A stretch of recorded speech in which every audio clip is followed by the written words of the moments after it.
Kia ora koutou, ngā mihi o te tauhou ki a tātou.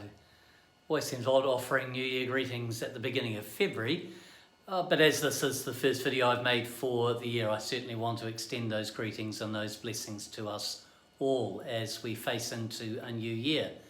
But my goodness, here in the Diocese of Auckland, what an incredible kick-off to the new year it has been.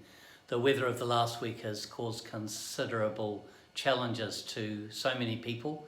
No part of the diocese has escaped it, from the far north down through Whangarei into Auckland itself, across Franklin, the Hauraki Plains and the Coromandel Peninsula. There's been so much damage to people's houses and property, the road closures and isolation that some communities have experienced.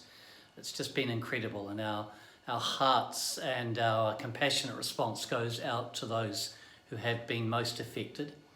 Particularly those who lost their lives last weekend in the worst of the flooding.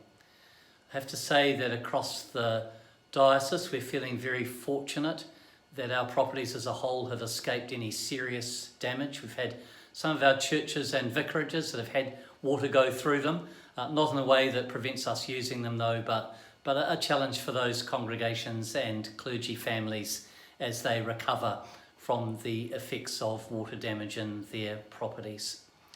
I think it's feeling like a bit of a kicker for everyone who lives in this region, not just church people, but for us all. I think facing into a new year, feeling like we had some confidence about what we could get into, and this is an initial setback to us. But God is good, and we nevertheless step into this year with a sense of faithfulness to God and a reliance on God's grace and faithfulness to us.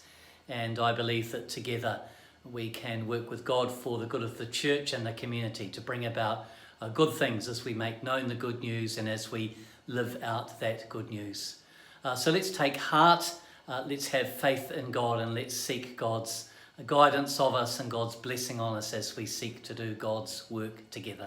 So may this new year hold great things for us and for all that we can do together as the people of God.